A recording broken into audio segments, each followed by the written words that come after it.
In this video, I will show you how to link Sweat Wallet to Sweatcoin.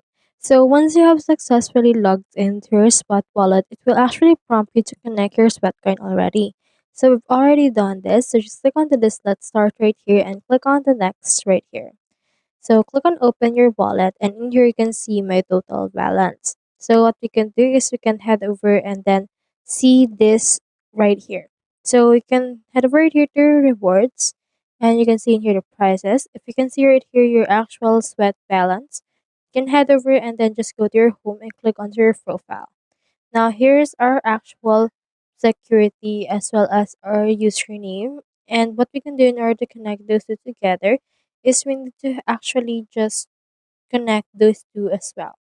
So for example, let's head over right here to our Sweatcoin. Your Sweatcoin.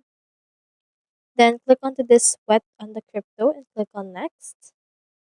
And then as you can see, those two are actually connected and the balance is loading in order to reflect the balance that we have onto our Sweatcoin.